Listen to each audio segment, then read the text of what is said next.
तो देखिए, व्यक्ति को कोई न कोई शौक होता है। मैं हृदय से बता रहा हूँ, हमें खाने का तो शौक नहीं है, लेकिन खिलाने का शौक ज़्यादा है। हम यहाँ से कहते रहते हैं आपको भोजन करके जाना, ये नंबर बनाने के लिए नहीं है। वैसे भी मुझे कोई मिलने को आएगा, ऑटोमेटिक मेरे अंदर से बात निकलती है। मेरी धमनियों में सबसे पहले मैं पूछता हूँ, मैं यहीं बैठा मिलूँगा, पहले आप भोजन करके आ जाइए। और एक बात मैं और आपको बोलूँगा, और इसमें बिल्कुल अभिमान नहीं है, मैंने बहुत संतों की रसोइयाँ देखी और बहुत मैं आश्रमों में जाता हूँ। मैं इतना बड़ा घूमते घूमते ही हो गया हूँ, मैंने संतों की देहली की धूल ले ली है। ये अभिमान वाली बात नहीं है। जितनी खुली रसोई तुलसी वन आश्रम की होती है, कहीं देखने को नहीं मिलती, मिलती नहीं है। मैंने दुनिया देखी है, मैंने एक से एक पहलवान और एक से एक महापुरुष बड़े बड़े देखे हैं। यहाँ कोई रोक नहीं, कोई टोक नहीं। यहाँ ये नहीं पूछा जाता है कि तुम कहाँ से आए हो, यहाँ तो हाथ पकड़ के बिठाया जाता है, करो भोजन, नहीं करोगे तो तुम्हें बाप दादाओं की सौगंध खिला देंगे। क्योंकि वृंदावन में आया हुआ तो भगवान का ही कोई दास है। तो जब अपने बुआ फूफा आते हैं तो घुटुअन घुटुअन कौन आए, जीजी और जीजू दोनों आए, तो कितने घोंटू घोंटू आदर होते हैं। अरे बांके बिहारी का रिश्तेदार आया है, उसका तो अति आदर मान सम्मान होना चाहिए। यहाँ राधा रानी की कृपा के बिना कोई आ ही नहीं सकता। जो व्यवस्थाएं आज तुलसी वन आश्रम में हैं, भगवान कृपा करे हमारे न रहने के बाद भी भक्तों से कभी यहाँ भोजन का पैसा न लिया जाए। ये हृदय की मेरी हृदय की मांग है। क्योंकि मैंने ग्रंथ में पढ़ा है कि कलयुग का दोष है, कलयुग में भोजन बिकेगा। तो भगवान करे ये कलयुग हमें ना बांध पाए। कलयुग क्या बांधेगा, हम ताल ठोके खड़े, क्या बांधेगा हमें? हाँ।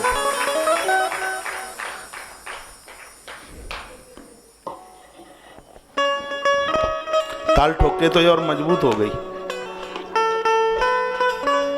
तो आप आश्रम के नंबरों पर आज ही कॉल करें। और मुझे बड़ी खुशी होती है जब आपके नाम ज़्यादा से ज़्यादा होते हैं, पता नहीं क्यों होती है। और मुझे लेना नहीं है 1% का भी, कुछ भी, 1 रुपया से मुझे मतलब नहीं है।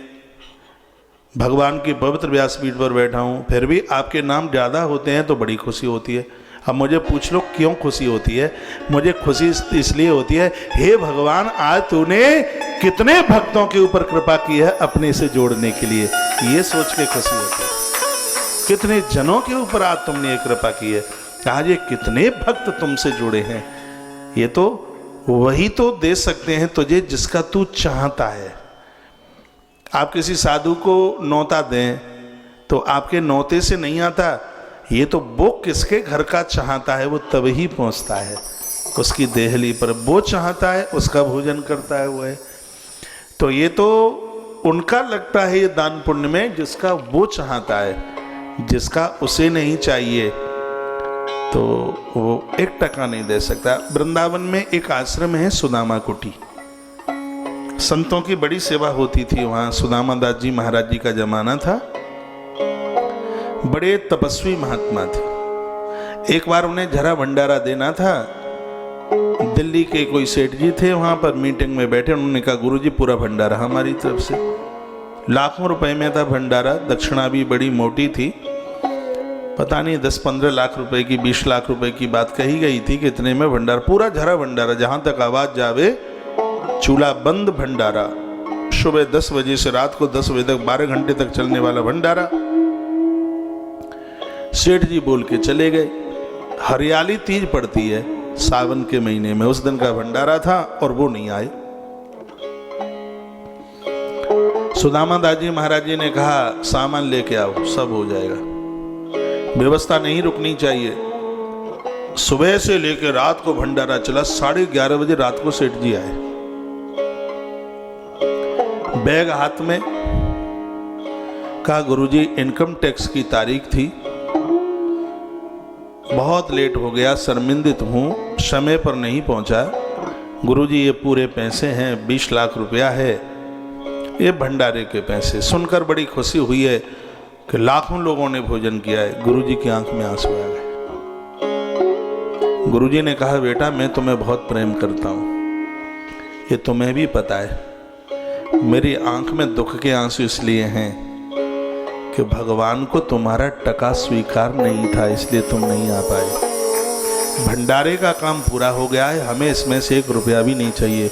और सत्य यही बात थी, पूरा का पूरा बैग वापस कर दिया, 1 रुपया भी नहीं दिया। ये कहे कि भगवान को स्वीकार नहीं था, और भगवान को जिसका स्वीकार था उसका लगा दिया और भंडारा पूरा हो गया। ये तो वो जिसका चाहे उसी का लग सकता है।